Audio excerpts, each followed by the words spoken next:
Ohio State faces Nebraska on Saturday. I'm Stephen Means, that's Stefan Krajisnik, and that's Andrew Gillis, and these are our game time decisions. These are the one thing that we want to see on Saturday that might decide the game, or just something we want to see from Ohio State that's a bit of more of an X's and O's conversation. Stefan, what would you like to see from the Buckeyes on Saturday? Yeah, it's maybe one of the more obvious answers. I want to see what Zen Michalski looks like at left tackle now that he's had, a full week plus to prepare to be the starting left tackle to protect the blind side for Will Howard. I mean, quarterback's the most valuable position. Left tackle's probably second most valuable on a team. Maybe you can make an argument for others. I don't know if I would. So Zen Michalski's play is going to be crucial for Ohio State the rest of the way. And if he struggles against Nebraska, you got Penn State coming up.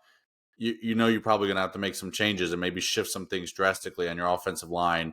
It would be very, very valuable for Ohio State if Zen Michalski could slot in. And obviously, you're not asking him to be Josh Simmons level, but if he can be something close to that and just be good enough for you, especially with Donovan Jackson right next to him, you probably feel pretty comfortable about what you got. So I'm keeping an eye on left tackle throughout the game on Saturday.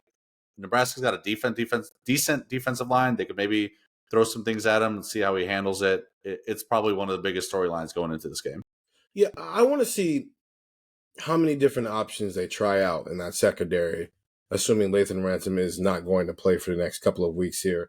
I think there's the option to just start Jalen McClain there. There's the option to just start Malik Hartford there. There's the option of maybe you put Jordan Hancock back at safety and you start Lorenzo Styles. Or maybe you even put Jermaine Matthews in the slot. I know back in the spring and in the fall he was taking reps there. But I think you have options for what you want to try. And I think this is the game to do it and figure out what you have and what you don't have. So I am wondering how many different options Jim Knowles and Tim Walton and Matt Guerrieri try back there to try to mitigate the fact that, you're missing one of the best safeties in the country and a guy who I think has been Ohio State's most consistent defensive player. Whether he's been their best defensive player, that's a different conversation, but I think he's been their most consistent player over the first 6 weeks of the season. And you're not really sure how much longer you're going to not have that guy. So how do you mitigate that in the aggregate in the meantime? And it's a chance to show how much these safeties have developed over the last couple of weeks, especially since it doesn't sound like whether it was Jim Knowles early in the season or Ryan Day on Tuesday, there wasn't a lot of faith, right? It wasn't the most confident way you were talking about things. And so do you bring maybe some cornerbacks into the mix there as well? And I just want to see, because that's a big piece to lose at a crucial point of the season. And so how does Ohio State mitigate that against Nebraska?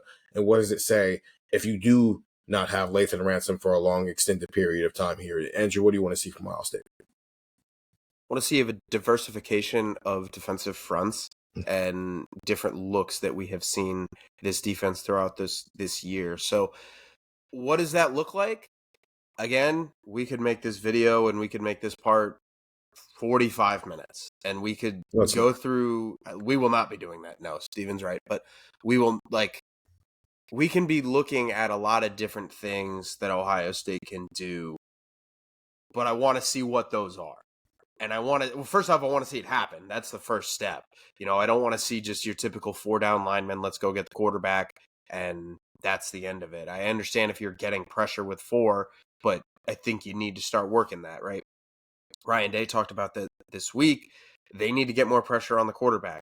Okay, what does that mean? Does that mean more blitz calls? Does that mean different moves up front? Does that mean you're changing the look of your defensive front to where sometimes you go 3 down, sometimes you go 4 down, sometimes you're, stunting guys? Is there more movement along the line? There's a lot of different ways to skin this cat, and I want to see what Ohio State's front 7 can do. So that's what I'm looking for. What does Ohio State do differently in the front 7, or I guess maybe like the front 6, that they have not done previous this season and maybe going into previous years as well?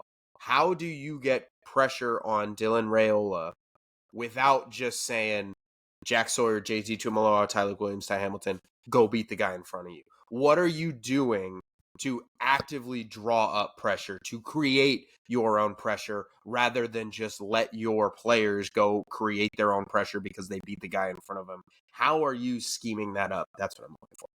They always says it's either personnel, scheme, or it's coaching. And it seems like it's all three of those things right now in terms of Ohio State's inability to generate pressure And so I think you're right. There is an element to this that's just, what do they scheme up? What do the coaches do? Are the coaches coaching things better? But also, I do think there is room for the personnel also has to be better and just win some one-on-ones. And so you just want to see all of those things against Nebraska on Saturday. Ohio State, a 25-point favorite, I believe. Noon kickoff, big noon. Get the text 614-350-3315. The reason why I said let's not have a 45-minute conversation about this is because we just had one. We just had a 45-minute conversation on Buckeye Talk. So go listen to that wherever you listen to find podcasts. Go listen to Buckeye Talk and get the text 614-350-3315. Buckeyes are back on Saturday to face Nebraska at noon inside Ohio Stadium. He's Stefan. He's Andrew. I'm Steven. We'll see you after the game.